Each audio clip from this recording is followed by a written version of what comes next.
Oi, gente, eu sou o Guilherme Amoroso, diretor da Casa Vogue.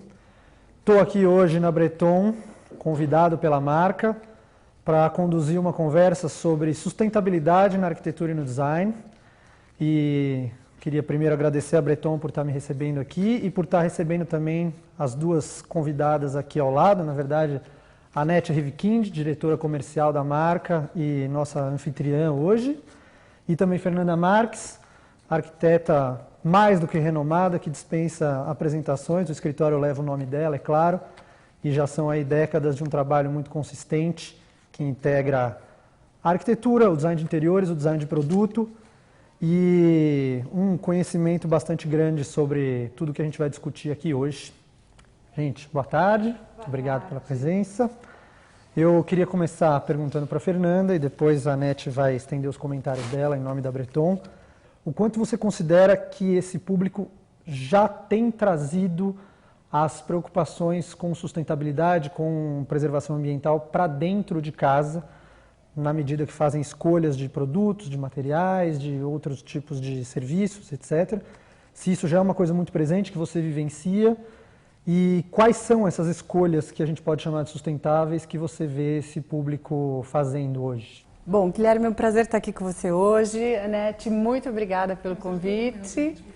E, bom, eu tenho novidades para contar, boas, no sentido de que ao longo desses 30 anos de carreira, realmente a mentalidade dos clientes com relação às questões de sustentabilidade mudou.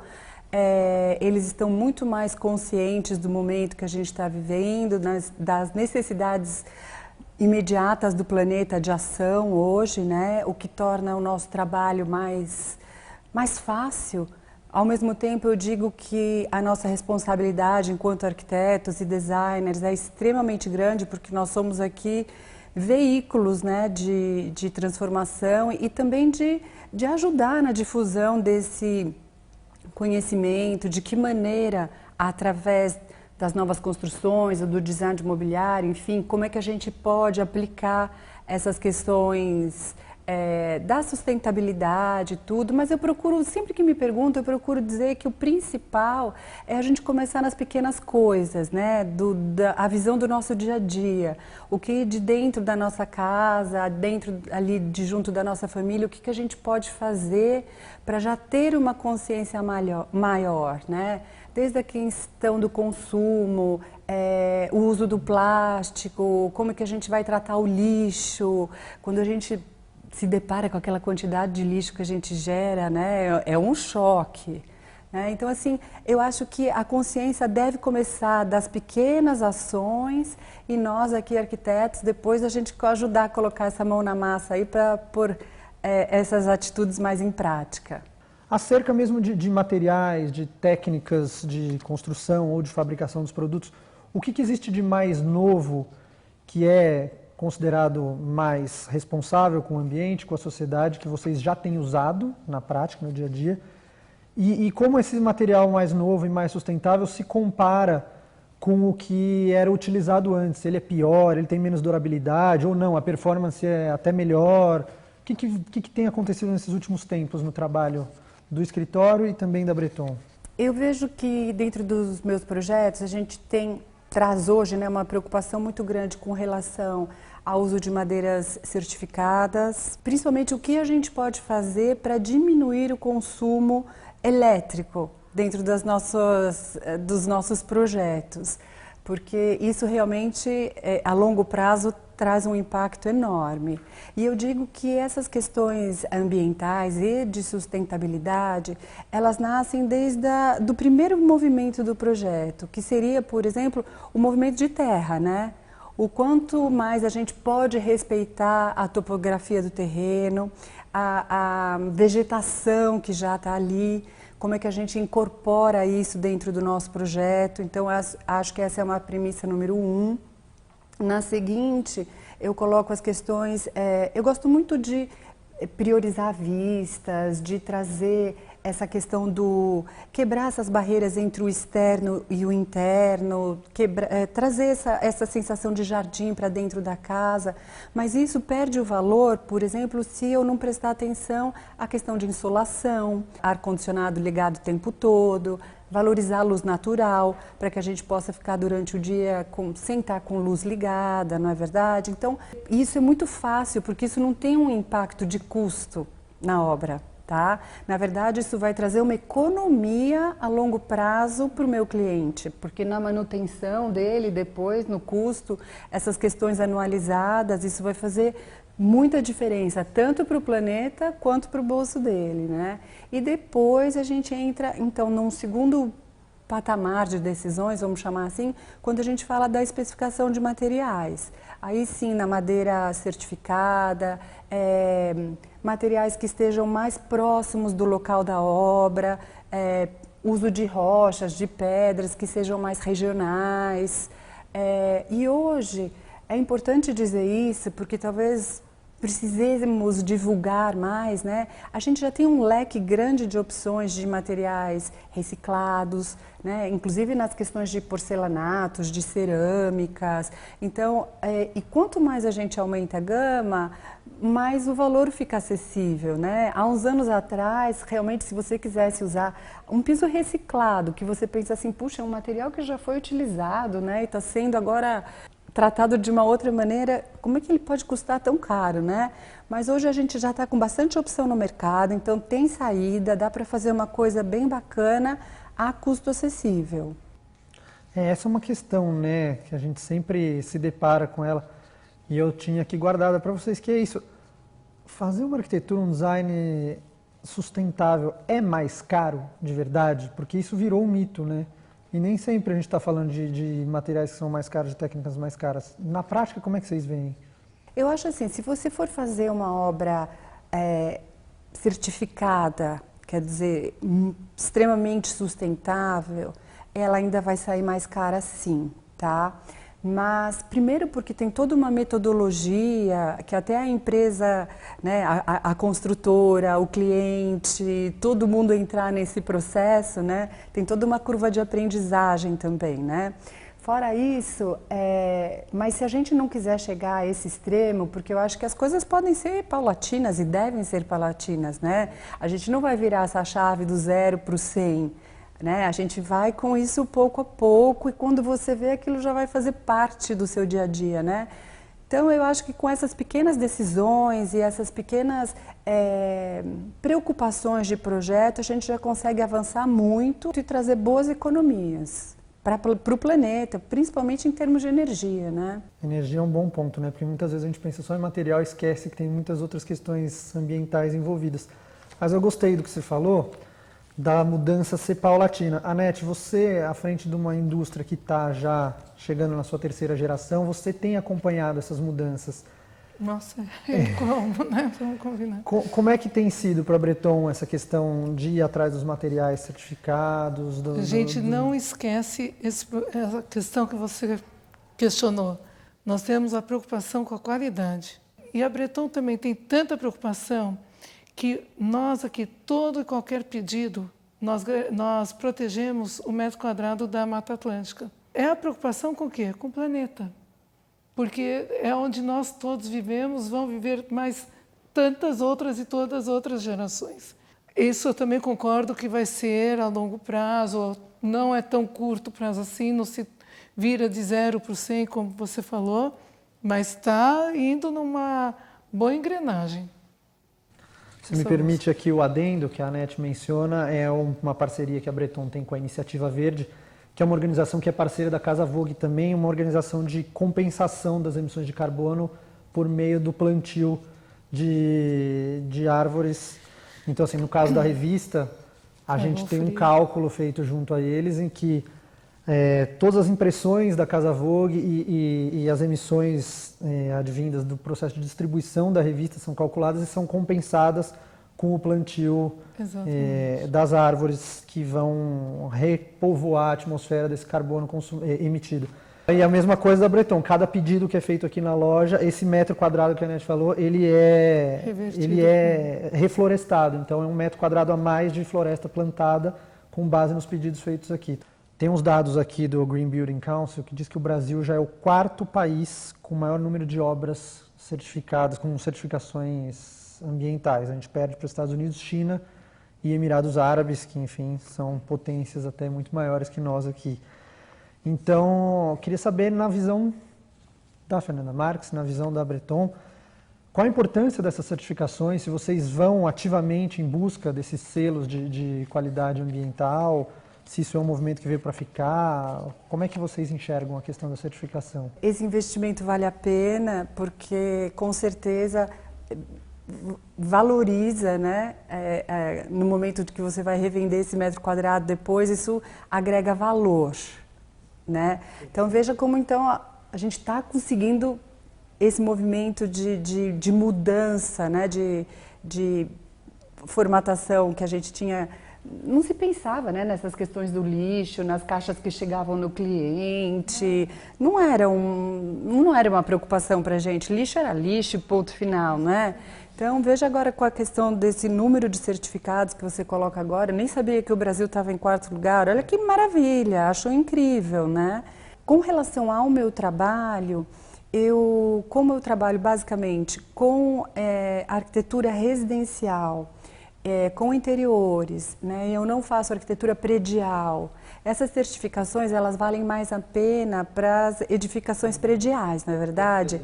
Porque realmente elas têm um custo de implementação para cumprir todas as normas e etc. e tal. Já para as residências, a gente consegue sim ter a questão da sustentabilidade no projeto, mas eu não enxergo ainda essa necessidade ou o cliente valorizando essa questão da certificação. Você tem muitas correntes que defendem que a prática mais sustentável que se pode ter, que se pode exercer, é a gente usar aquilo que já existe, aquilo que já se tem. Então, é reaproveitar um móvel, um objeto, em vez de comprar um novo. É reformar um edifício, uma casa, em vez de derrubar tudo e construir do zero. Isso faz sentido em alguns contextos, em algumas realidades, em outras nem tanto. Mas eu queria saber se vocês entendem que esse é um movimento para o qual o mundo está apontando, para o qual o mundo está indo, do reuso, do reaproveitamento, não só do material, não só na hora da produção, mas mesmo na hora do consumo. Então, a pessoa que, em vez de entrar na Breton para comprar um móvel novo, prefere garimpar em algum antiquário, em algum desses mercados de pulga, algum móvel que pode até ser da Breton, mas é mais antigo. É uma pessoa que vai chamar a Fernanda para reformar a casa que era da avó de 1940 e que não vai derrubar aquela casa, vai te pedir para que o máximo daquela estrutura seja mantida. Esse movimento faz sentido na visão de vocês? Por quê? Como é que vocês observam isso? Bom, realmente você colocou uma questão para a gente pensar. Porque faz sentido, né? E esbarra também na questão do consumismo, né? Exato. Por que a gente quer algo novo, um vestido novo, se eu já tenho tantos, enfim, aqueles questionamentos que a gente faz todo dia. Mas, de repente, nós arquitetos, e aí, aquelas ideias todas mirabolantes que a gente tem na nossa cabeça, o que a gente faz com elas, né, Anete? Mas, enfim, eu acho que a gente está... Eu acho que faz todo sentido. É claro que a gente vai ter que sempre fazer uma análise de se aquela estrutura está ok, se a gente tem uma questão histórica ali para ser preservada também ou não, ou se o que existe vai ser possível ser adequado para o novo uso, não é verdade? Porque uma coisa é residências, como aqui na Gabriel, era tudo residência. Hoje é tudo showroom, que você precisa de espaços grandes, sem vigas, sem pilares, para você colocar seus móveis. Então, algumas coisas não são tão factíveis, né? Então, a gente, claro, vai ter que levar isso muito em consideração. Mas me vem à mente a questão do urbanismo, por exemplo. Vamos pensar aqui em São Paulo, né? A gente pensa no centro da cidade, onde a gente tem ali toda uma estrutura montada, um investimento feito, uma malha viária pronta, transporte público abundante. E, no entanto, ele está subutilizado, né? talvez a gente precisasse realmente abrir a lente nesse sentido das questões de infraestrutura montadas, já investidas, que estão sendo subutilizadas, né? Que poderiam estar sendo ocupadas aqui de uma forma de habitação mesmo, de residência, porque fica abandonado à noite aquele centro, né? Ninguém frequenta.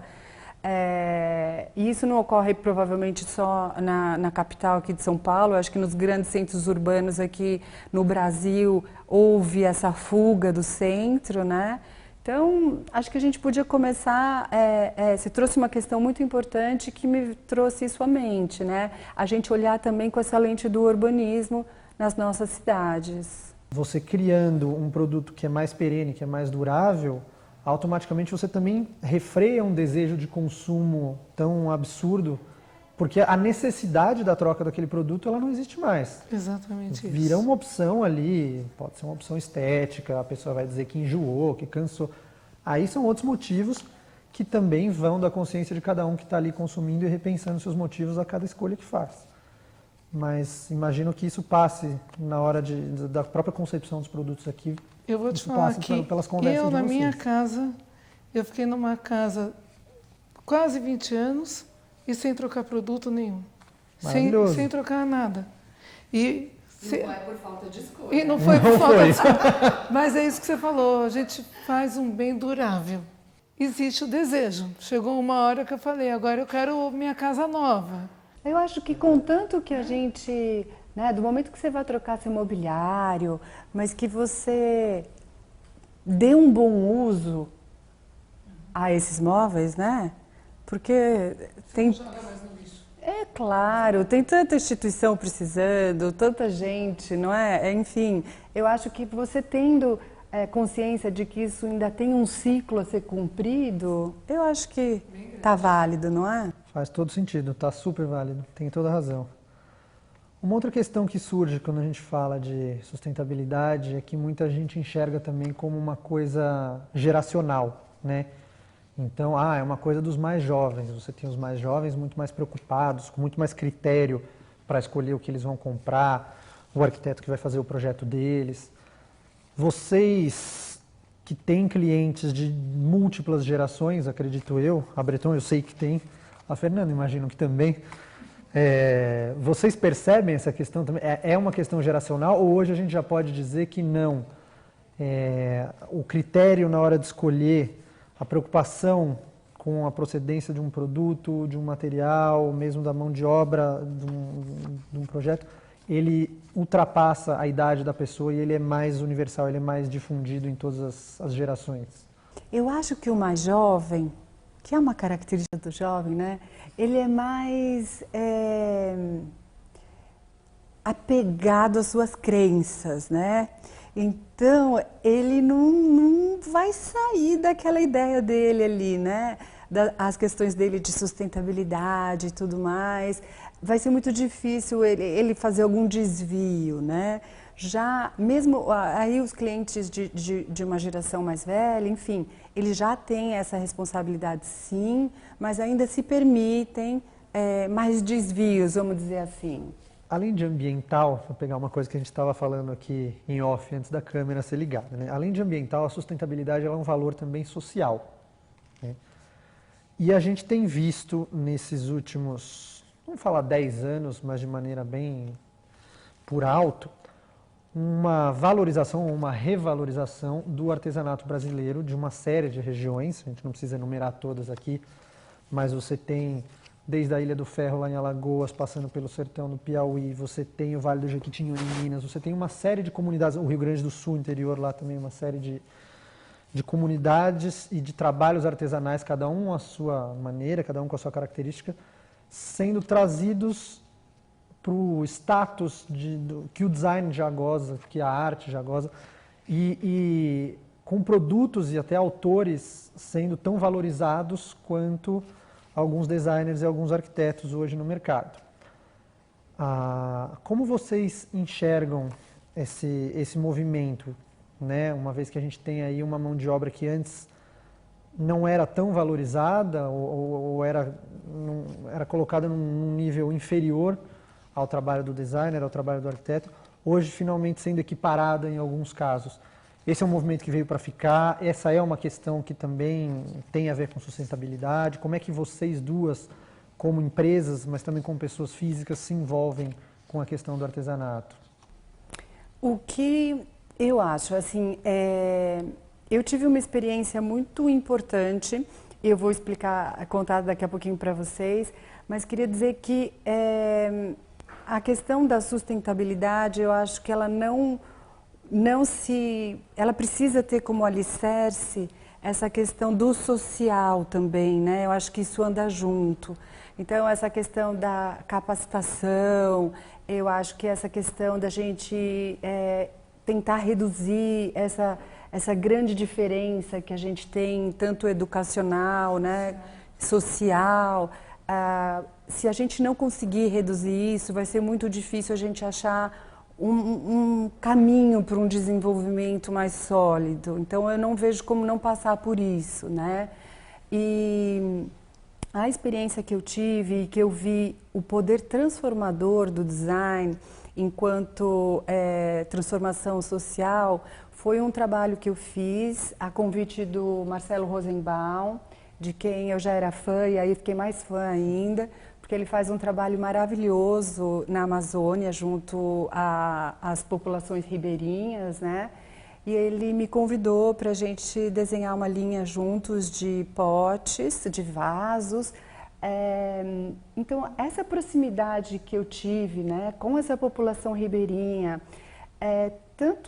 qual que é o intuito, primeiro, voltando, a gente passar as nossas informações de design para que eles possam agregar maior valor ao produto deles. Me arrepiei. Né? E eu achando assim que eu só teria algo para ensinar, mas eu aprendi tanto que vocês não têm, assim, para mim foi muito transformador. Olha só isso. O que eu aprendi do material, o que eu aprendi, como aquelas pessoas são sábias, como eles conhecem o meio que eles vivem, como eles conhecem o material que eles trabalham, como com aquele pouco de ferramental pequeno, eles conseguem fazer coisas tão fabulosas. Então eu vi ali a importância desse trabalho, dessa questão da capacitação, de como realmente nós aqui, né, que trabalhamos com a questão da criatividade, como a gente pode contribuir de uma maneira tão sensível nisso. Foi muito Gente, bacana. maravilhoso isso que ela falou. Eu vou dizer o porquê, eu vou complementar até. Semana passada eu estava na Amazônia. E a gente nem se falou sobre isso, eu com a Fernanda. E eu fiquei chocada de entrar numa loja lá e eu fiquei assim, encantada com tudo que eu via que era de designers e o que eles têm, o que eles fazem. Eu fui na população, nos ribeirinhos. A gente vê, quando eu vi a escola fechada, porque estamos vivendo um momento de escolas fechadas, mas eu consegui ver, eu estava dentro de um barco deles, lá, um barquinho, e eu vi a escola, eu vi duas igrejinhas, uma em frente à outra. O pessoal vivendo, tinha uma mulher lá que estava lavando um prato, o outro estava tecendo alguma coisa para fazer algum vaso. Aquilo me encantou de uma maneira. É muito encantador. E é isso, nós estamos aqui e nós temos o dever até de levar para o nosso povo, que é nosso país, é Brasil, é nosso, e mostrar e pedir para eles executarem o que eles têm, essa capacidade, nós podemos capacitar mais. É lindo de ver e é lindo de viver isso. E com isso, por uma grande, agora junto, nós somos apoiadores da Semana Tiradentes, dos artesãos, porque a gente acredita muito nessa população que existe com essa capacidade toda de executar e fazer o desejo do designer. É o máximo. Perfeito. É interessante, né? Porque é uma coisa que ficou um pouco nas sombras, digamos assim, por muito tempo. E a gente também, até como publicação, né? Eu estou na Casa Vogue há 10 anos, mas a revista tem 45. E por muito tempo valorizava-se muito o que vinha, por exemplo, da Itália, porque o mobiliário italiano, porque o design italiano. E quando você olha com cuidado para a indústria italiana, o que você tem ali sendo valorizado ao extremo, e sempre teve, de tudo que eu já pesquisei, é justamente o acabamento manual das coisas. Como o fato a mano que eles colocam lá, é o que diferencia o produto deles de um produto industrializado feito por máquinas que você mete numa linha de montagem e a coisa não tem nenhuma interferência humana. E parece que a gente finalmente acordou para isso, né? Não em 2020, já é um movimento que está rolando e o Marcelo, na verdade, é um dos grandes catalisadores. A gente tem muitos outros, inclusive autores de móveis que estão aqui do nosso lado. Mas é legal que finalmente parece que a gente entrou nesse caminho de colocar as coisas nesse mesmo patamar. Isso também me parece uma ideia muito próxima de sustentabilidade e sustentabilidade no nível econômico até, né? Isso torna a nossa indústria, a nossa produção sustentáveis a longo prazo, sustentáveis que se sustentam, que vão conseguir produzir, vão conseguir se alimentar, se retroalimentar e crescer. Então, para a gente, como meio de comunicação, tem sido muito interessante registrar e descobrir todas essas iniciativas nesse sentido. Eu tenho uma última pergunta, que é também botar a nossa cabeça para pensar, porque eu mesmo teria dificuldade de responder, que é o seguinte: queria saber, na visão de cada uma, o que ainda falta para a nossa área aqui da arquitetura e do design de produto, para ela ser ainda mais responsável para com o ambiente, para com a sociedade. O que a gente ainda pode fazer de novo que de repente já passou pela cabeça de vocês? Pô, isso ainda não é feito, mas se tivesse uma forma, ia ser bom, ia ajudar a desenvolver, ia fazer a gente ir mais longe. Vocês têm uma ideia vaga disso, pelo menos? Olha, fala assim de uma ideia que ainda não tenha sido executada, eu não saberia te dizer assim de bate-pronto. Mas o que eu acho que precisa, né, e que, por exemplo, é um caminho que a Breton já entrou e que faz a diferença, é realmente esse poder transformador, né, de levar tanto esse investimento que vocês fazem no reflorestamento da Mata Atlântica, como principalmente, eu acho que eu enxergo aqui até um valor para mim maior, porque a gente fala da questão da capacitação, né? A capacitação de pessoas, porque voltando à questão lá da Amazônia, né, você tira o madeireiro daquela extração, você tem que dar uma outra atividade para ele sobreviver, né? Então, se a gente quiser preservar o meio ambiente, se a gente quiser evitar a política predatória, a gente tem que dar ferramentas para que essas pessoas que viviam disso, para que elas possam subsistir de uma outra maneira. Então, eu acho que aí nós, do nosso setor moveleiro, de decoração, de arquitetura, a gente tem bastante a agregar, a ajudar. E claro que a gente precisa, a sociedade precisa do apoio também das empresas, né, da iniciativa privada, e a gente só tem a agradecer a todo o apoio aí que a Breton dá. Eu vejo exatamente tudo como a Fernanda falou, mas eu acredito que em todos os segmentos precisaria desse apoio, mas para a gente ter toda essa sustentabilidade, acho que até com mais rapidez, não sei se é esse o termo, porque se todo mundo apoiasse, de fato, eu acredito que a gente conseguiria ter mais sucesso nisso do que o mundo necessita. É o mundo necessitando hoje. O mundo saiu gritando agora, né? O mundo por aí saiu gritando. Então eu vejo que as pessoas, nós, no nosso ramo, já estamos conscientes. Tomara que todos estejam com essa consciência o mais breve possível. Seja no tecido de roupa, seja no que for, para tudo, para sapatos, para roupa, para os carros. Vamos fazer o mundo andar mais saudável, para ele não gritar, né? Justo. Acho que vale pontuar também, muito se falou naquele clichê, né, que eu quero deixar um mundo melhor para os nossos filhos, nós todos aqui temos, mas Acho que não se trata mais disso. Acho que eu quero viver num mundo melhor. O meu filho também é uma consequência disso. Ele vai morrer depois de mim. Tomara que tenha um mundo mais interessante, mais saudável do que esse que a gente tem hoje. Tomara. Mas assim, eu quero respirar um ar menos poluído aqui em São Paulo. Não quero esperar que fique para ele, entendeu? Eu quero ter uma mobilidade urbana mais fácil, em que eu possa morar num lugar que eu tenha acesso a tudo de maneira rápida, de maneira ágil, sem poluir, sem nada.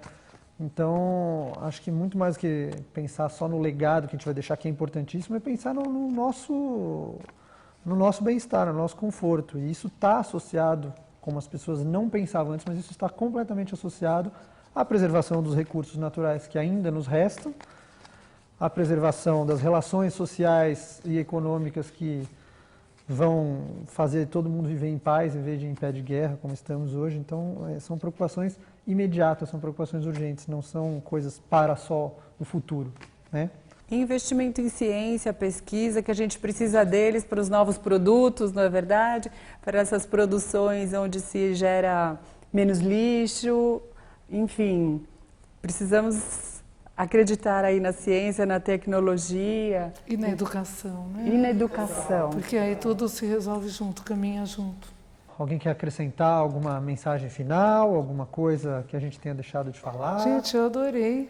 Eu também adorei. Eu só tenho a agradecer a vocês e vamos acreditar que os nossos artesãos estão aí, que a sustentabilidade cada vez vai ser o foco mais importante para todo mundo ter uma vida maravilhosa.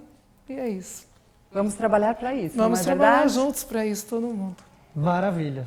A gente espera ter trazido aqui algumas reflexões que fazem parte do dia a dia de nós três aqui, mas que a gente quer que faça parte do dia a dia de todo mundo, porque com certeza a gente acredita que são questões que vão melhorar a vida do coletivo, da sociedade como um todo. Muito obrigado. Obrigada, gente.